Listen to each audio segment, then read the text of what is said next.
এটি মাস পার হয়ে যাওয়ার পর ওই মহিলার পেট থেকে সন্তান ডেলিভারি হয়ে গেল। সন্তান ডেলিভারি হয়ে যাওয়ার পর মাত্র 1-2 দিন পরে নয়, 3 দিন পরে নয়, 4 দিন পরে নয়, মাত্র 1 দিন পর পর 24 ঘন্টা পরে আমার নবীর সামনে হাজির হয়ে বলছেন, হুজুর সন্তান ডেলিভারি হয়ে গেছে, আপনি আমার উপর আইন কার্যকর করে দেন। ভালো আছেন? বলি আলহামদুলিল্লাহ। আজকের মেহমান এসেছেন না? আজকে মাহফিলের প্রধান মেহমান তিনি এসেছেন, জনাব আব্দুল জলিল প্রামাণিক। বলি আলহামদুলিল্লাহ। সুন্দর মানুষ, আল্লাহ তুমি তাকে দ্বীনের জন্য কবুল করে নাও। সম্মানিত ভাইয়েরা, আমি কি কথা বলবো? আমি আলোচনা চালিয়ে যাব? একটু কথা বলি। হ্যাঁ, একটু কথা বলি। আপনি আমার আলোচনার পর একটু মুখতাসার, এখন যদি একটু ব্রেক দিয়ে দিই, মানুষের মধ্যে একটা বিরূপ প্রতিক্রিয়া, মানে একটা চলছে ছন্দ পতন হয়ে যাবে। আমার মন চাচ্ছে আপনাকে দিয়ে ফেলি, কিন্তু আমি চাচ্ছি যে একটু, আমার মনে হয় যে একটু শেষে বললে, একটু আগে আসলে আমরা আগেই দিয়ে দিতাম আপনাকে। একটু একটু ক্ষমা সুন্দর দৃষ্টি কামনা করছি আপনার কাছে। আমি কি আলোচনা চালাবো? জোরে বলি ইনশাআল্লাহ। আর জোরে বলি ইনশাআল্লাহ। দিনের বেলার ফুল বাগান কত সুন্দর হয়েছে, বলি আলহামদুলিল্লাহ। এক একটা ফুল বসে আছে, সব জান্নাতের ফুল। আল্লাহ কবুল করুন। জোরে বলি আল্লাহুম্মা আমিন। আল্লাহ জান্নাত দেওয়ার জন্য প্রস্তুত, কিন্তু আমরা নিতে চাই না। আমরা নিতে চাই না, নেওয়ার পথে থাকি না আমরা। সম্মানিত ভাইয়েরা, আমি ভাবিও নাই যে আজকে মাহফিলটা হবে। আকাশের যে অবস্থা ছিল সকাল বেলায়, কন্ত বিকাল বেলায় এরকম মাহফিলের পরিবেশ কি থাকার কথা ছিল? এত সুন্দর একটি পরিবেশ সৃষ্টি হয়েছে।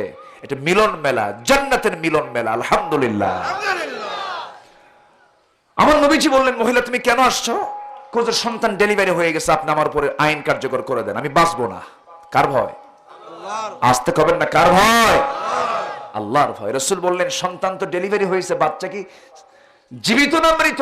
কোজের সন্তান তো আমি জীবিত রেখে আসছি। রাসূল বললেন, জীবিত যদি থাকে, হাউলাইনি কামিলাইন, 2টা বছর তোমাকে দুধ পান করাতেই হবে। মহিলার আবার মন খারাপ হয়ে গেল। মহিলার ভিতরে প্রেম ঢুকেছে কার? কার প্রেম ঢুকেছে? আল্লাহর কাছে তিনি ফিরে যেতে চান।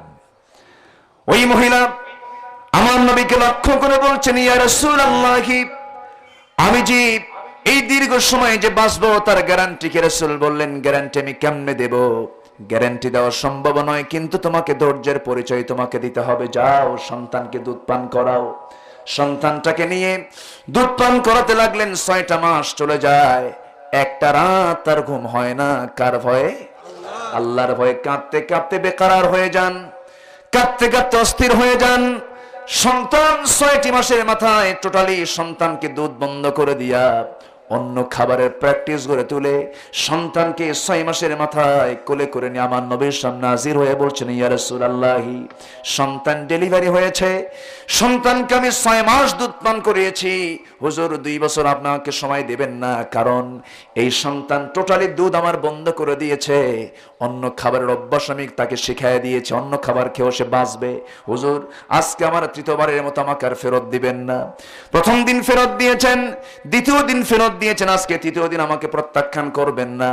আমাকে আল্লাহর হুকুমটা কার্যকর করে আমার উপর আইনটা কার্যকর করে দেন। আমার নবীজি চোখের পানি মুছতে মুছতে বলছেন, সাহাবীরা এই মহিলাকে নিয়ে যাও। এবং হাতটা 2টা আগায় দিয়া ওই সন্তানকে কোলের মধ্যে উঠায় নিয়ে বললেন, সাহাবীরা, যে সন্তান আমার হাতে দেখতে পাচ্ছ, এই সন্তানের লালন পালনের দায়িত্ব যে বান্দা গ্রহণ করবে, আমি রাসূল আর ওই সাহাবী জান্নাতের মধ্যে 2 নখের দূরত্বে জান্নাতের মধ্যে একসাথে অবস্থান করব। একটু আস্তে কোন সুবহানাল্লাহ, আরো জোরে কোন সুবহানাল্লাহ। আমার নবীজি এমনটা যখন বলে ফেললেন, এমনটা বলার সঙ্গে সঙ্গে কয়েকজন সাহাবী দৌড় মেরে নবীর সামনে এসে দাঁড়িয়ে নবীর কোল থেকে সন্তানটা নিয়ে চলে গেলেন। আমার নবীজি অর্ডার দিয়ে দিলেন, মহিলাকে নিয়ে যাওয়া হলো। বোরকা পরায়া বুক পর্যন্ত পুঁতে রেখে পাথর মেরে পাথর মারার যখন অর্ডার হয়ে গেল, সেই পাথর মারার ভিতরে অনেক সাহাবীর ভিতরে হযরত আলী রাদিয়াল্লাহু আনহু ছিলেন। হযরত আলী করলেন কি, তিনিও পাথর মারতেছিলেন। হঠাৎ করে ওই মহিলার শরীর থেকে কয়েক ফোঁটা রক্ত এসে আলীর যখন হাতে ছিটকে এসে লাগলো, রক্তগুলো দেখছেন আর বারবার তার নাসিকা কুঞ্চিত করে মনে মনে চিন্তা করছেন, আরে এই মহিলার নাপাক রক্ত আমার গায়ে এসে লাগলো, এই মহিলার নাপাক রক্ত এসে আমার গায়ে লাগলো। ভর্ৎসনা করলেন, লানত করলেন। যখন তাকে দুনিয়া থেকে বিদায় করে দেওয়া হলো, ফারজুমুহুমা নাকালাম মিনাল্লাহ, যদি কোনো জেনার প্রমাণ যদি হয়ে যায়, জেনার সাক্ষী লাগবে চারজন। কয়জন? চারজন সাক্ষী লাগবে। এমন সাক্ষী যদি প্রমাণিত হয়ে যায়, তাকে পাথর মারার অর্ডার দিয়েছেন কে? আসতে কবেন না কে? আল্লাহ পাক অর্ডার দিয়েছেন। যে পাপের কারণে পৃথিবীতে বাঁচার কোনো অধিকার থাকে না, সেই পাপটা যদি কেউ করে, অবশ্যই তার শাস্তি আছে না নাই? আসতে কবেন না আছে না নাই? কিয়ামতের দিন আল্লাহ পাক সেই সমস্ত বান্দার দিকে তাকাবেন না।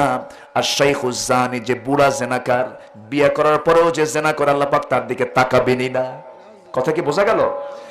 কথা কি বোঝা গেল আমার ভাইয়েরা? এরপরে কি হলো? আমার নবীজি ওই মহিলাকে শাস্তি নিশ্চিতের অর্ডার দিয়ে দিলেন। হযরত আলী রজব মারার পরে, পাথর মারার পরে আমার নবীজির সামনে এসে রাসূলকে লক্ষ্য করে বলছেন, ইয়া রাসূলুল্লাহি, আমরা যখন পাথর মারতেছিলাম, সেই সময় ওই মহিলার কয়েক ফোঁটা নাপাক রক্ত আমার গায়ে ছিটকেসে লাগলো। আমার নবীজির চেহারা অন্যরকম আকার ধারণ করলো। নবীজি বলছেন, আলী, কার রক্তকে নাপাক রক্ত বলো? মানুষ পাপ কাজ করতে পারে, কিন্তু তওবা করলে আল্লাহর দরবারে তা মঞ্জুর, মাফ হয়ে যায়। জোরে কোন সুবহানাল্লাহ। তুমি কার রক্তকে নাপাক রক্ত বলো? আমি রাসূল নিজের চোখে দেখতে পেতেছি, আমার সেই মহিলা সাহাবী যদিও দুনিয়াতে জিনা করে দুনিয়া থেকে বিদায় নিল আল্লাহর শাস্তি নিয়া, আল্লাহর এই আইন হুদুদকে কার্যকর করা হলো তার শরীরের উপরে, সে দুনিয়া থেকে বিদায় নিয়েছে। আমি দেখতে পেতেছি সে জান্নাতের পাখা নিয়া জান্নাতের মধ্যে সে উড়ে বেড়াতেছে। আমার নবীজি বললেন, ও সাহাবীরা শোনো, জানাজার আয়োজন করো। জানাজার নামাজ কেউ পড়াবে না, আমি রাসূল নিজে তার দায়িত্ব গ্রহণ করলাম। জানাজা শুরু হয়ে গেল, রাসূল কাদা কাদা কণ্ঠে তার জানাজা পড়ায় দিলেন। জানাজা শেষ হয়ে গেল।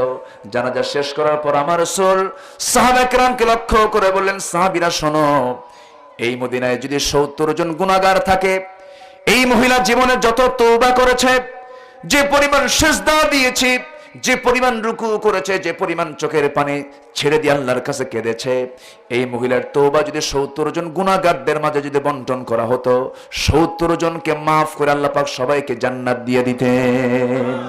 এটা জোরে বলি সুবহানাল্লাহ, আরো জোরে বলি সুবহানাল্লাহ। আমাদের গুনাহ বড় না আল্লাহর রহমত বড়? এই জন্য রহমতের আকাঙ্ক্ষা হতে হবে। আমরা চাইবো কার কাছে? আল্লাহর কাছে আমরা চাবো। আল্লাহর কাছে আমরা বলবো, এই মস্তক কারোর সামনে আমরা অবনত করব না। যে পীর, যেই দরবারে গিয়ে সেজদা দেওয়া লাগে, যে মাজারে গিয়ে সেজদা দেওয়া লাগে, যে মাজারে গিয়ে ফুল দেওয়া লাগে, সেই ফুল দেওয়ার দরকার, সেই কবরে ফুল দেওয়ার দরকার, সেই মাজারে সেজদা দেওয়ার দরকার। কোন কবরে মাজারে যদি সেজদা দেওয়ার হুকুমই থাকতো, ফুল দেওয়ার হুকুমই থাকতো, পৃথিবীর সবচেয়ে বেশি ফুল জমা হতো আমার নবীর কবরে গিয়া। আমার নবীর কবরে কোনো ফুল আছে? আছে কেউ দেখছেন? আমি গিয়েছি অসংখ্যবার, দিয়েছে আমি রাসূলকে সরাসরি কবরে লক্ষ্য করে সালাম দিয়েছি অসংখ্যবার। দেখেছি বহু মন্ত্রী, বহু প্রেসিডেন্টকে দেখেছি, সব সামনে দিয়ে যায়, সালাম একখান দিয়ে বিদায় হয়ে যায়। তার কাছে চাওয়ার কিছু নাই, চাইতে হবে কার কাছে? এই চেহারা ঘোরাবো কার কাছে?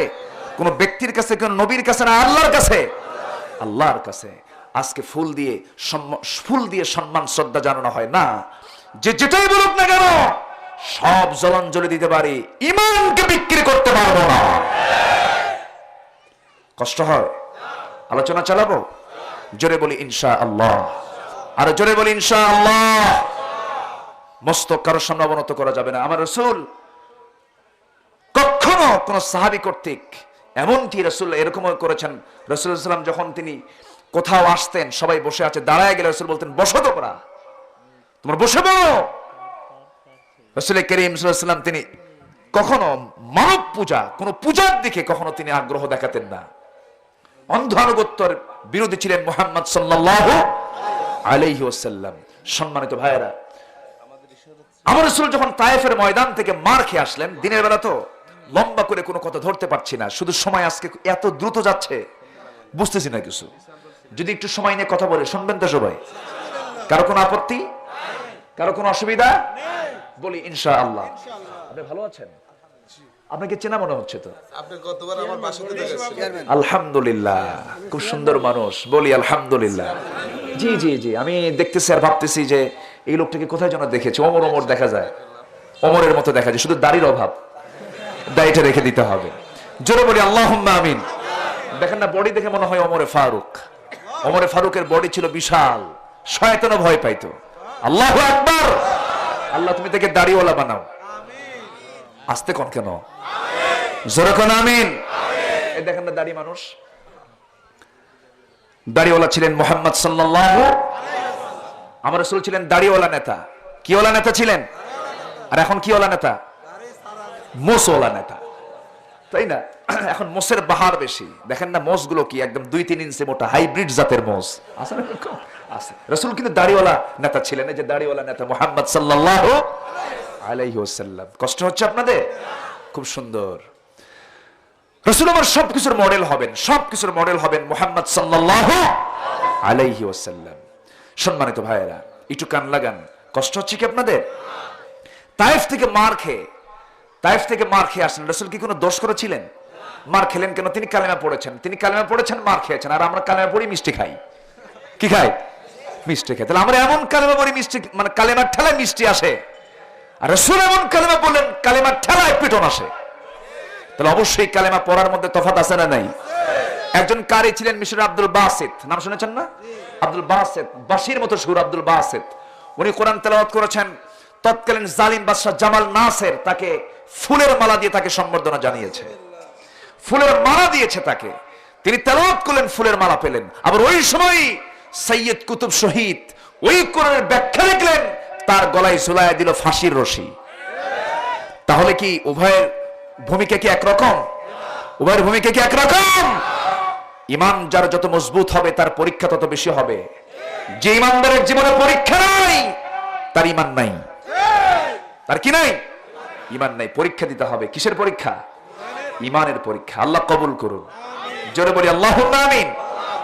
সম্মানিত ভাইয়েরা, আর কিছুক্ষণ বলবো আমি, বলে মেহমানদেরকে একটু মাইকটা আমি ছেড়ে দেবো। আমার খুব কষ্ট হচ্ছে, এরপরে যত শুরু হয়েছে তো আমি এই জন্য কতগুলো চালায়া যাচ্ছি।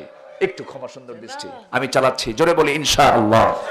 অনেক মা বোন এসেছেন আজকে। আমি শুনেছি পুরুষের চাইতে মাদের সংখ্যা 4-5 গুণ বেশি।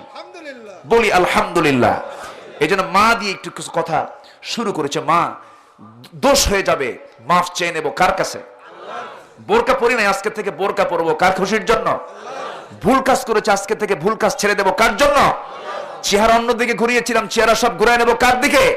আল্লাহর দিকে। তায়েফ থেকে রাসূল মার খেয়ে যখন আসতেছিলেন, প্রচন্ড ক্ষুধা, 3 দিন না খাওয়া। কয়দিন? 3 দিন না খাওয়া। গায়ে কোনো শক্তি নাই, রক্ত ঝরে, শরীর থেকে জুব্বা ভিজে, জুতার তলার সঙ্গে পায়ের তলার জমাট বেঁধে গেছে। টান মেরে জুতা খুলতে পারেন না। বিশ্বনবী মুহাম্মদ সাল্লাল্লাহু আলাইহি ওয়াসাল্লাম না খাওয়া, দৌড় মেরে সেখান থেকে এসে একটা আঙ্গুরের বাগানে ঢুকলেন। আমি দেখেছি তায়েফের আঙ্গুরের বাগানগুলো, আমাদের দেশের আঙ্গুরগুলো কতটুকু ছোট ছোট না? এই ছোট ছোট আঙ্গুর। আর তায়েফের আঙ্গুরগুলো প্রায় একটাই 1 পোয়ার মতো। যেরকম সুবহানাল্লাহ। আমার নবীজির এটা দোয়ার ফসল, আলহামদুলিল্লাহ। এটা আগে হতো না। রাসূল দোয়া যখন করেছেন তখন থেকে এই ফসল শুরু হয়েছে, আলহামদুলিল্লাহ। আগে ছিল শুধু কাটা বৃক্ষ দিয়ে তায়েফ ঘেরা, আর সেই তায়েফ এখন এত ফল হয়, গোটা পৃথিবীতে তায়েফের ফল সাপ্লাই হয়। আমার নবীজি ওই তায়েফ থেকে ফেরার পথে ছোট্ট একটা তিনি আঙ্গুরের বাগান পেলেন। আঙ্গুরের বাগানের মধ্যে ভয়ে তিনি ঢুকিয়ে পড়লেন, না জেনে কখন আক্রমণ করে। এমন সময় দেখতে পেলেন আমার নবীজি মাথাটা ঘুরে গেল, তার চক্কর মেরে তিনি পড়ে গেলেন। 3 দিন তিনি খান না। এমন সময় সামনে একজন যুবক, ওই আঙ্গুরের বাগানের কেয়ারটেকার, সে রাসূলকে দেখেই দৌড় মেরে এসে দেখে যে রাসূল রক্তাক্ত অবস্থায় পড়ে আছেন, মুমূর্ষু অবস্থা। আমার নবীজির সামনে দাঁড়িয়ে কষ্ট করে একটা গ্লাস আঙ্গুরের রস বের করে 1 গ্লাস নবীর সামনে হাজির করে বলছে, যুবক, তোমার তো রক্ত অনেক শরীর থেকে ঝরেছে, এই আঙ্গুরটা পান করো, রসটা পান করো, তোমার জীবনের শক্তি ফিরে আসবে। আমার নবীজি আঙ্গুরের রস হাতের মধ্যে নিয়ে বিসমিল্লাহ বলে পান করলেন, আলহামদুলিল্লাহ বলে ফেলে শেষ করলেন। এরপরে যুবকের দিকে তাকায়া, সেই অসুস্থ চেহারা নিয়ে আমার নবীজি যুবকের দিকে তাকায়, হঠাৎ করে তিনি বলে ফেললেন, ও যুবক, তোমার নাম তো আদ্দাস। যুবক সঙ্গে সঙ্গে মনে মনে চিন্তা করে, কোনোদিন আমার সঙ্গে দেখা হলো না, আমি তাকে চিনি না, সে আমাকে চিনে না, সে আমাকে আমার নামটা বললো কেমনে? এবার যুবক বলতেছে, আমার নাম জাদ্দাস, আপনাকে কে বললো? আপনি তো আমাকে কোনোদিন দেখেন নাই। এবার রাসূল বলছেন, যুবক, তোমার বাড়ি হচ্ছে নিনোয়া নামক গ্রামে। আরো আশ্চর্য হয়ে গেছে, আমার বাড়ি নিনোয়া, এটা জানলো কেমনে? তোমার গ্রামে যে যার বাড়ি, সেই গ্রামে ইউনূস আলাইহিস সালামের বাড়ি। এবার সঙ্গে সঙ্গে আদ্দাস বলে ফেলছে, আপনি এতগুলো তথ্য আপনি জানলেন কেমনে? আমার নবীজি মিষ্টি মুখে বলছেন, ও আদ্দাস, একজন নবীর কাছে তো আরেকজন নবীর খবর থাকতেই পারে। একটু আস্তে কোন সুবহানাল্লাহ, আরো জোরে কোন সুবহানাল্লাহ। সঙ্গে সঙ্গে আদ্দাস আরেকটাকে ধরে রাখতে না পেরে খ্রিস্টানি কায়দায় দৌড় মেরে গিয়া আমার নবীজির দুইটা পায়ে যখন তার দুইটা হাত রেখে সেজদা দেবে, আমার নবীজি খপ করে তার দুইটা হাত চেপে ধরলেন, দুই বাহু চেপে ধরে বুকের সঙ্গে বুক লাগিয়ে দিয়ে বলছেন, আদ্দাস, একজন বান্দা কখনো আরেকজন বান্দার সামনে কখনো সেজদা দিতে পারে? আজ থেকে মানে সেজদা দিতে পারে? পারে না। যুবকের বুঝতে দেরি হলো না, আদ্দাস নবীজির বুকের সঙ্গে আলিঙ্গন করে বলছে, জীবনে বহু মানুষ দেখেছি, আপনার মতো সুন্দর মানুষ দেখি নাই, আপনি আমাকে পড়িয়ে দেন। আশহাদু আল্লা ইলাহা ইল্লাল্লাহু ওয়াহদাহু লা শারীকা লাহু ওয়া আশহাদু আন্না মুহাম্মাদান আবদুহু ওয়া রাসূলুহু। জিকির করি লা ইলাহা, আরো জোরে লা ইলাহা, আরো জোরে লা ইলাহা,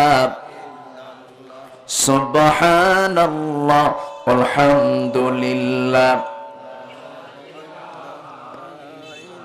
আরো জোরে লা ইলাহা, আরো জোরে লা ইলাহা, সুবহানাল্লাহ আলহামদুলিল্লাহ।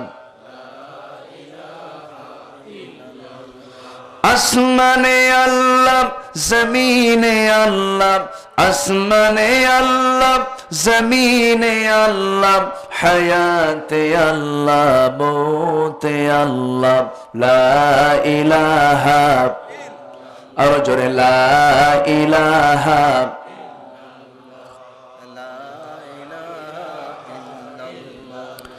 লা ইলাহা ইল্লাল্লাহু মুহাম্মাদুর রাসূলুল্লাহ সাল্লাল্লাহু আলাইহি ওয়াসাল্লাম। এজন্য আমরা মুখটা ফিরায় নেব কার দিকে? আসতে বলবেন না, কার দিকে? আব্দুল কাদের জিলানী কি কোনো সেজদা নিয়েছেন নাকি? খাজা মঈনুদ্দিন চিশতি রাহমাতুল্লাহ আলাইহি কি কোনো সেজদা নিয়েছেন নাকি? কোন পীর সেজদা নেননি। হয়তো অনেকে মনে করবেন, হুজুর আপনি পীরের বিরুদ্ধে কথা বললেন। না না, ভুল ধারণা। হক্কানি পীর যদি হন অবশ্যই আমি তাকে সম্মান করব, আর যে পীর মুরিদ কর্তৃক সেজদা নেবে আমি তাকে জুতা পেটা করব, ঠিক কিনা? আমি তোমাকে মানব ততক্ষণ যতক্ষণ তুমি আল্লাহর পথে থাকবা, থাকবা না তোমাকে আমি 4 পয়সা দাম দেব। আল্লাহ রাব্বুল আলামিন বলেন, আতিউল্লাহ ওয়া আতিউর রাসূল ওয়া উলিল আমরি মিনকুম ফাইন তানাযাআতুম ফি শাইইন ফারুদ্দুহু ইলাল্লাহি ওয়ার রাসূল ইন কুনতুম তু'মিনুনা বিল্লাহি ওয়াল ইয়াউমিল আখির যালিকা খায়রুন ওয়া আহসানু তা'ওয়িলা। জোরে বলুন আল্লাহু আকবার। তুমি আল্লাহর রাসূলের আনুগত্য করো, তোমাদের মধ্যে সেই সমস্ত লিডারকে তোমরা ফলো করো যে সমস্ত লিডারকে দেখলে নবীর কথা মনে হয়, নবীর চরিত্র যার মধ্যে পাওয়া যাবে সেই লিডারকে তোমরা মানো। আর যদি তুমি কোনো সমস্যায় জটিলতায় পড়ে যাও, সেই সময় তুমি সবকিছু ছেড়ে দাও আল্লাহর উপর আর রাসূলের উপরে। কার কথা? আল্লাহর কথা। এই জন্য আমরা জীবনের সকল জায়গায় আমার আনুগত্য হবে 1 নাম্বার আল্লাহর জন্য, নাম্বার 2 হলো আমার নবীর জন্য। নবীর প্রতি মুহাব্বত দরকার আছে না নাই? নিজের জীবনের চাইতে কম না বেশি? নিজের জীবনের চাইতে কম না বেশি? শুধু বেশি না, অনেক অনেক বেশি। কম শুধু কি বেশি না, অনেক বেশি? অনেক বেশি থাকতে হবে। আমার নিজের একটু প্রশ্ন করি তো আমরা, হে মন, হে আমার আত্মা, তুই বল যে আমি আমার রাসূলকে আমার জীবনের চাইতে কি বেশি ভালোবাসতে পেরেছি? যদি মন বলে হ্যাঁ, রাসূলকে আমার জীবনের চাইতে বেশি ভালোবাসতে পেরেছি, তাহলে আল্লাহ পাক ওই বান্দাকে জান্নাত দিবেন।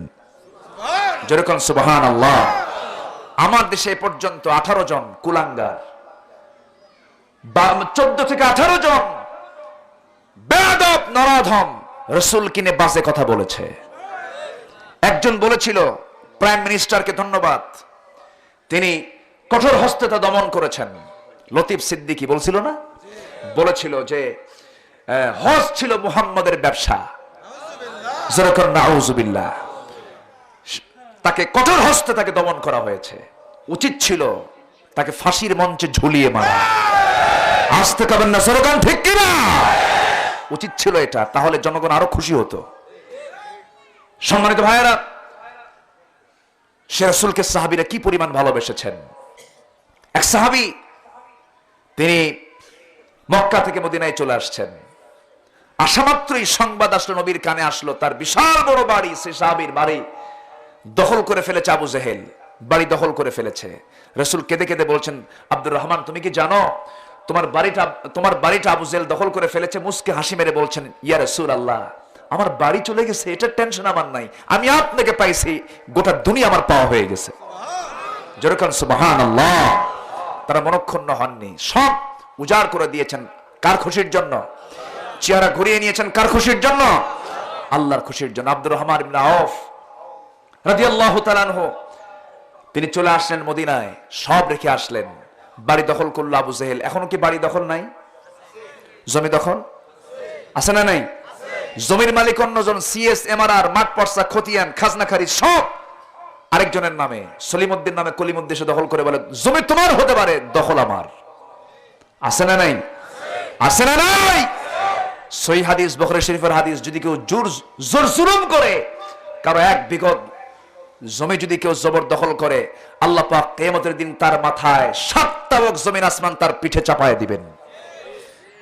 সম্মানিত ভাইয়েরা, এই জন্য আমরা ভয় করব কাকে? কাকে ভয় করব? আল্লাহকে ভয় করব। আব্দুর রহমান তিনি মদিনায় চলে আসার পর রাসূলের সামনে একদিন দাঁড়ানো, রাসূল তাকে দেখি কেঁদে ফেললেন। কাঁদবেন না কেন? তিনি কেঁদে ফেলে বলছেন, আব্দুর রহমান, মক্কায় তোমার ব্যবসা ছিল, মক্কায় তোমার বাণিজ্য ছিল, মক্কায় তোমার বউ বাচ্চা ছিল, সন্তানাদি ছিল, সব ছেড়ে তুমি আজকে মদিনায় চলে আসছো, তোমার তো দারুণ কষ্ট হচ্ছে। তিনি বলছেন, ইয়া রাসূলুল্লাহি, দিন গ্রহণ করেছি, ইসলাম গ্রহণ করেছি, জান্নাত পেতে চাই, দুনিয়ার কোনো কষ্টকে আমি কষ্ট মনে করি না। তারা পরীক্ষায় ফেল করেছেন না পাশ করেছেন? পাশ করেছেন।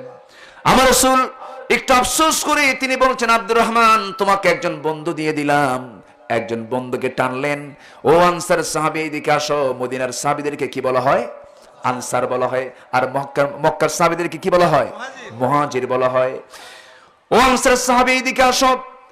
আমার আব্দুর রহমান এত সম্পত্তির মালিক ছিল, আজকে সব তার জিরো হয়ে গেছে, কিছুই নাই, তুমি তার দিকে একটু নজর দিও। সেই সাহাবী করলেন কি? আনসার করলেন কি? বড় একটা খেজুর বাগানের সামনে নিয়ে বললেন, ভাই আব্দুর রহমান, এই যে বিশাল বড় বাগানের মালিক আল্লাহ পাক আমাকে বানিয়েছেন, এরকম আরেকটা বাগান আমার আছে, আমি তোমাকে যে কোনো একটা বাগান দিব, তুমি যদি নিতে চাও আমি এখনই দলিল করে দেব। আর তোমার তো বউ বাচ্চা নাই, তোমার তো যৌবন আছে, এই মদিনার কোনো বাবা নাই তার মেয়েকে তোমার সঙ্গে বিয়ে দেবে, কারণ তোমার ঘর নাই, বাড়ি নাই, টাকা নাই, পয়সা নাই। অতএব আমার 2টা বউ আছে, আল্লাহ পাক আমাকে 2টা বউ দিয়েছেন, 2টা বউ তোমার সামনে হাজির করে দেব আমি, যাকে পছন্দ হবে তাকে তুমি বিয়ে করবে, আমি তাকে তালাক দিয়ে দেব। কি মুহাব্বত তাদের মধ্যে ছিল। ওই সাহাবী কেঁদে ফেললেন, কেঁদে ফেলে বলছেন, ও আমার ভাই সাহাবী, তুমি আমার জন্য যা বলেছো আমার কলিজা ভরে গেছে, বউ তালাক দেওয়া লাগবে না, আমাকে খেজুর বাগানও দলিল করে দেওয়া লাগবে না, তুমি আমার জন্য দোয়া করো, আর আমাকে একটু দেখিয়ে দাও বাজারটা কোথায় যেখানে ব্যবসা বাণিজ্য করা যায়। বাজারটাকে দেখিয়ে দেওয়া হলো। বাজারে গেলেন, বাজার করে বাজারে সেখানে ব্যবসা শিখলেন, ব্যবসা করতে করতে কিছু টাকা পয়সা জমালেন, বিয়ে শাদীও করে ফেললেন। বিয়ে শাদী যখন হয়ে গেল, 3-4 দিন পর সেই সাহাবী আমার নবীর সামনে এসে দাঁড়ালেন।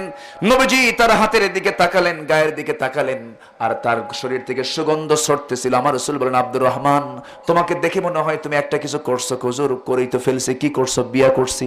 কে বিয়ে করলা? তুমি দাওয়াত পেলাম না আমি। কি কথা কি বুঝলেন?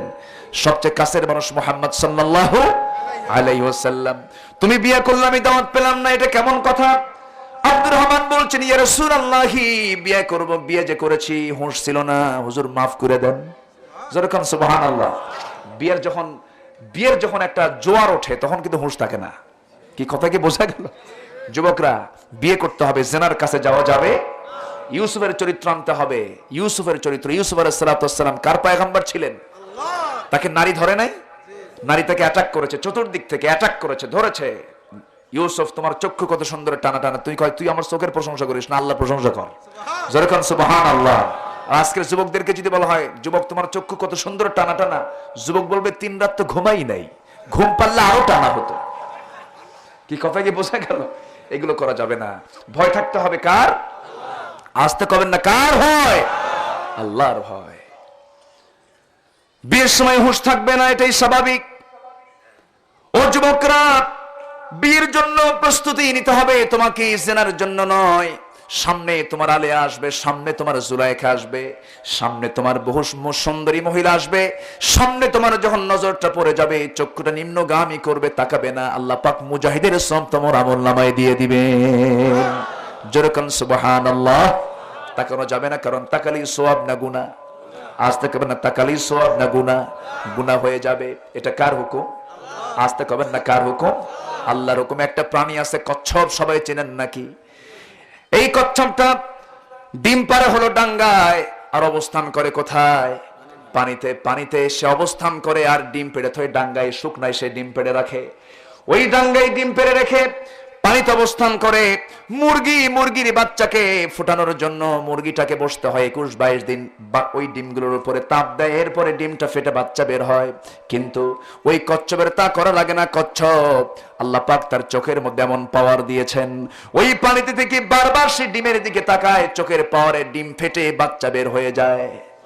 একটু আস্তে কান সুবহানাল্লাহ।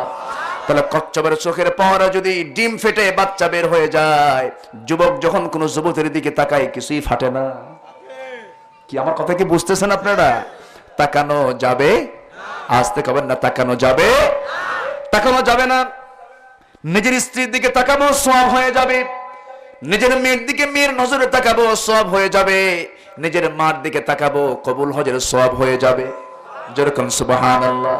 একজন মহিলা, একজন সাহাবী নবীর সামনে দাঁড়ায় বলে, হুজুর আপনার সাহাবী হয়েছে, কিন্তু একটা কাজ আমার খুব খারাপ, এই অভ্যাস আমি ছাড়তে পারি না, আমি এই অভ্যাস ছাড়বো না। কি? জেনা করি। কি করি? জেনা করি। এরকম জেনাকার আজকে সমাজে নাই মনে হয়। সাহাবীরা তো সরল ছিলেন, সব বলে ফেলতেন, সব কি করতেন? বলে ফেলতেন। আর এখন কিছু চোর আছে না নাই? রাতের বেলা চুরি করে, দিনের বেলা সুফিগিরি দেখায়। আছে না নাই? রাতের বেলা মদের বোতল টানো আর দিনের বেলা সুফিগিরি দেখাও, সেই নেতৃত্বের দরকার এই সমাজে নাই। রাতের বেলা মদের বোতল না সেজদায়? মদের বোতল না সেজদায়? কার কাছে চাবো আমরা? আল্লাহর কাছে। ওই সাহাবী জেনা করেন, রাসূলের কাছে এসে বলছে, হুজুর সব বাদ দেব, জেনা বাদ দেব না। নতুন সাহাবী তো, রাসূল তাকে ধমক দিলেন না, আস্তে করে বসায় দিলেন পাশে। বিশ্বের মহান শিক্ষক, ধৈর্যশীল শিক্ষক মুহাম্মদ সাল্লাল্লাহু আলাইহি ওয়াসাল্লাম তাকে পাশে বসায় দিয়ে বললেন, তুমি আসলে কি জেনা করো? হুজুর আমার দারুণ নেশা। আমার নবীজি পাশে বসায় দিয়া বললেন, ও সাহাবী, তুমি যে মার ঔরস থেকে জন্ম লাভ করেছো, সেই মার সঙ্গে তোমার মার সঙ্গে যদি কেউ জেনা করতে আসে, তুমি কি করবে? হুজুর জব করব। কি কথা বলছেন নাই? তোমার মেয়েকে যদি কেউ জেনা করতে আসে, হুজুর আমি তাকে মেরে ফেলে দেব। তোমার বোনকে যদি কেউ হত্যা করতে আসে, হুজুর আমি তাকে বাঁচাবো না। রাসূল বললেন, তোমার মার ক্ষেত্রে তুমি শক্ত, তোমার মেয়ের ক্ষেত্রে তুমি শক্ত, তোমার বোনের ক্ষেত্রে তুমি শক্ত। আর তুমি যার সঙ্গে জেনা করতে যাবে, সে তো কারো না কারো মা, কারো না কারো বোন, কারো না কারো মেয়ে। সাহাবীর চোখে পানি চলে আসছে আর বলছে, হুজুর সত্যিকার অর্থে আপনি আল্লাহর পয়গম্বর, আল্লাহর কসম করে বলি আজকে থেকে সকল জেনার কাজ বন্ধ করে দিলাম। যেরকম সুবহানাল্লাহ। আল্লাহ পাক জেনার কাজকে বন্ধ করার জন্য বিয়ের পোস্টকে একটা রেখেছেন, আরো বাড়ায় দিয়েছেন। পোস্ট এখন একটাই রাখে, কিন্তু খালি অকামে যায়। আছে না নাই? আমি কিন্তু কথাগুলো একটু ওপেনলি বলে ফেললাম, কষ্ট দিচ্ছি মনে হয় আপনাদেরকে। আজকে বিয়ে বেশি না জেনা বেশি? জেনা বেশি। আগের দাদার যুগে দাদারা এই সমস্ত কাজগুলো করেন নাই। আবার আজকের মেয়েরাও কিছু খারাপ আছে। স্বামীকে ডাক দিয়ে বলে, তুই যা অকাম করবি কর, কোন আপত্তি নেই, তোকে আমি দিয়ে দিলাম সার্টিফিকেট, অকাম যা করবি, বউ কিন্তু আমি একটাই থাকবো। এরকম কিছু আছে না নাই? এটাও ঠিক না, এটাও ঠিক না, এটাও উচিত নয়। সমাজের সকল জেনাকে বন্ধ করার জন্য আল্লাহ পাক এগুলো বিধানগুলো দিয়েছেন। এই বাংলাদেশে পুরুষ বেশি না মহিলা বেশি? বলেন বলেন বলেন। পুরুষ বেশি না মহিলা বেশি? গোটা পৃথিবীতে পুরুষ বেশি না মহিলা বেশি? মহিলা বেশি। মহিলার সংখ্যা পৃথিবীতে বেশি। আল্লাহ পাক মহিলাকে বেশি করে দিয়েছেন, পুরুষের সংখ্যা হচ্ছে কম। পুরুষ হচ্ছে 40 আর মহিলা হচ্ছে 60, 20% বেশি হয়ে গেল। তো ইসলামে যদি একাধিক বিবাহের প্রচলন যদি না থাকতো, তাহলে এই 20% কি হতো? জাতীয় সম্পদ নাকি? জাতীয় সম্পদ বানান যাবে না। ইসলাম কত কত সার্বজনীন, এটা বিশ্বজনীন মতবাদের নাম। আল্লাহু আকবার। বোঝে না। আমার রাসূলের স্ত্রী কয়জন ছিল? একজন না একাধিক? আমার মায়ের হয়তো মনক্ষুণ্ণ হচ্ছেন, হুজুর আপনি কি ওয়াজ করতেছেন, আমার স্বামীরা তো বিয়ে আরেকটা করবে। না, এটা না। রাসূল বিয়ে করেছেন, প্রথম জীবনে যে বিয়ে করেছেন সেটা কি কুমারী না বিবাহিতা? তার বয়স কি নবীর চাইতে কম না বেশি? তাহলে এই সুন্নতটাকে আদায় করেন। কি কথা কি বোঝা গেল?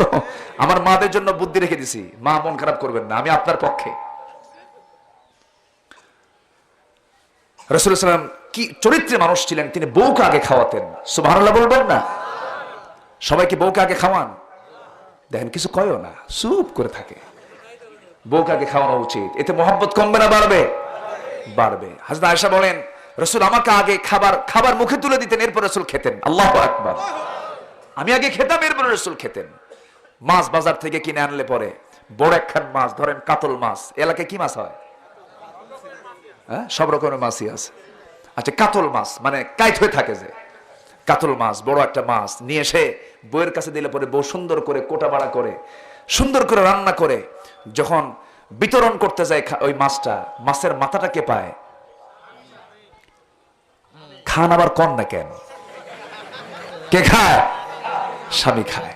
আচ্ছা খান, আপনি খান, আপনার খুশির জন্য মা দিলেন, আমার বোনেরা দিলেন, ভালো কথা, স্ত্রী দিলেন, ভালো কথা। 10 দিন খান, অন্তত একদিন আপনি দেন। আমার মায়েরা দারুণ খুশি, হুজুর ভালো করে কন, জীবনে মাছের মাথা জোটে নাই। কি কথা কি বোঝা গেল? আমার রাসূল কি ছিলেন না? জোরে বলি সুবহানাল্লাহ। সব ছিলেন তিনি। আমরা সেই আদর্শের দিকে যাব। জোরে বলি ইনশাআল্লাহ। আর জোরে বলি ইনশাআল্লাহ। আমরা মুখ ঘুরিয়ে নিব কার দিকে? মুখ ঘুরিয়ে নিয়ে নামাজের জন্য দাঁড়াবো কার খুশির জন্য? আমরা 4টা কাজ করব। কয়টা কাজ করব? যেখান থেকে আমি তেলাওয়াত করেছি আল্লাহ পাক এরপরে বলছেন তোমরা 4টা কাজ করো। কয়টা কাজ করো? 4টা কাজ করো। সময় খুবই অল্প, আমাকে শেষ করতে হবে, আজান হয়ে যাবে কিছুক্ষণের মধ্যেই। সবাই বসুন। আল্লাহ রাব্বুল আলামিনের পরে বলছেন, বান্দা তোমার চেহারা আমার দিকে ঘুরিয়ে নিয়ে তুমি 4টা কাজ করবে। এর মধ্যে 1 নাম্বার হলো তোমার দিক হবে একটা, সেটা হলো কার দিক? আল্লাহর দিক। মুনিবিনা ইলাইহি ওয়াত্তাকুহু, কাউকে ভয় করবে না, তুমি কাকে ভয় করবে? আল্লাহকে ভয় করবে। এরপর হলো ওয়া আকিমুস সালাতা ওয়া লা তাকুনু মিনাল মুশরিকিন, নামাজ কায়েম করবে আর মুশরিকদের অন্তর্ভুক্ত হবে না। শিরকের কাজে যাওয়া যাবে না, তোমাকে নামাজ কায়েম করতে হবে। শেষ করে দেব নাকি? যে ওই লোকগুলো ওঠে কেন? হ্যাঁ, মাইনাসের জন্য যাচ্ছে। দোয়া করে দিই তাহলে। তো উঠলে তো সমস্যা, ওঠা যাবে না। একটু বসুন, বসুন, বসুন, বসেন, বসেন, আছে না? বসেন, বসেন, বসা যান, আসেন, আসেন, আছে না? একটা বান্দর আছেন, একটা আছে। কত যে ভণ্ডামি আছে। আল্লাহু আকবার। জিকির করতে করতে টেবিলে চড়ে, আছে না? জিকির করতে করতে মানে হুশ থাকে না। আমার মনে হয় বান্দরের বীজ ঢুকান আছে ওর মধ্যে, আছে না? বলেন তো, আছে। ওগুলো না। আমরা একটু বসি, কেউ যাব না, আমরা একটু স্থিরতা নিয়ে থাকি। যদি কেউ যেতেই চান, যে আগেই যেতে চান, তাহলে পাশে দূরে থাকা দরকার ছিল। মাঝখান থেকে উঠে যাওয়াটা একদম মানে বেমানান হয়ে যায়। আমরা কেউ উঠবো না। জোরে বলি ইনশাআল্লাহ। ওঠার নিয়ত থাকলে একটু পাশে বসতেন অথবা একটু দূরে থাকতেন। মাঝখানে যখন বসেই পড়েছি, সামনের কাতার থেকে কি কোনো মুসল্লি বের হতে পারে? হতে পারে না। কেউ যাব না। আমরা আর কিছু সময় আমরা শুনেই শেষ করে ফেলবো। মেহমানরা বসে আছেন, তারাও কিছু কথা বলবেন। তো নামাজ আমরা সবাই পড়ি তো নাকি? নামাজকে সবাই পড়ি? 5 ওয়াক্ত নামাজ পড়ি তো? হ্যাঁ, ইনশাল্লাহ। কোন আলহামদুলিল্লাহ পড়বো, তখন কব ইনশাল্লাহ। নামাজ পড়ি, আলহামদুলিল্লাহ। নামাজ পড়বো বাৎসরিক, বাৎসরিক, ষান্মাসিক, মাসিক, জরুরি 5 ওয়াক্ত। কয় ওয়াক্ত? কয় ওয়াক্ত নামাজ বলেন তো? কারা কারা পড়বে একটু হাত তুলে দেখেন তো। জোরে বলি ইয়া আল্লাহ। যুবকরা কি হাত তুলছে? যুবকরা তো মাহফিল করে কিন্তু নামাজ পড়ে না অনেক সময়। আচ্ছা বলি হে আল্লাহ, আমাদেরকে 5 ওয়াক্ত সালাত আদায় করার তৌফিক তুমি আল্লাহ দিয়া দাও। জোরে বলি আমিন, আরো জোরে আমিন, আরো জোরে আমিন। নামাজটা পড়বো আমরা মনোযোগে না অমনোযোগে, বুঝে না না বুঝে, জেনে না না জেনে। কিন্তু অধিকাংশ নামাজি আজকে আমরা কি বুঝে পড়ে না বুঝে পড়ি? না বুঝে পড়ার মূল একটা বিষয় হচ্ছে, দেখবেন ইমাম সাহেব যদি নামাজ লম্বা করে কিছু কিছু মুসল্লি বিরক্ত হয়, আছে না? কি হুজুর আনছো, আইলসে হুজুর, এত সময় লাগে নাকি, এরকম আছে না?